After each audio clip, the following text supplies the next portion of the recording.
शिर्डी जमीन घोटाळ्यामध्ये भोंदूबाबा अशोक खरातची पत्नी कल्पना खरात अजूनही फरार आहे। लुकआउट नोटीस जारी होऊन देखील पोलिसांना कल्पना खरातचा ठावठिकाणा आढळलेला नाहीये। दुसरीकडे TCS मधील लैंगिक शोषण आणि धर्मांतर प्रकरणामधली आरोपी निदा खान ही सुद्धा फरार आहे। पोलीस तिचा देखील शोध घेत आहेत। या दोघींच्या तपासासाठी पथकं ही रवाना झालेली आहेत। मात्र पोलिसांना अजून देखील त्या दोघींचा शोध हा लागलेला नाहीये।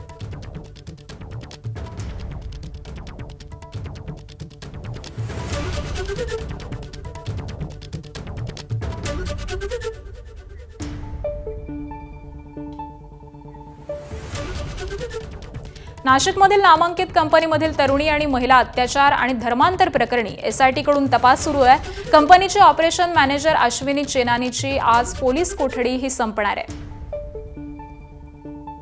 तर याच प्रकरणी निदा खान ही फरार झालेली आहे। तर दुसरीकडे भोंदूबाबा अशोक खरात प्रकरणामध्ये अशोक खरातची पत्नी कल्पना खरात ही देखील अद्यापही फरार आहे। त्यामुळे या दोन्ही प्रकरणातील या महिलांचा शोध घेण्यासाठी आता पथकं ही रवाना करण्यात आलेली आहेत। मात्र या दोघींचाही ठावठिकाणा हा अद्यापही पोलिसांना आढळलेला नाहीये।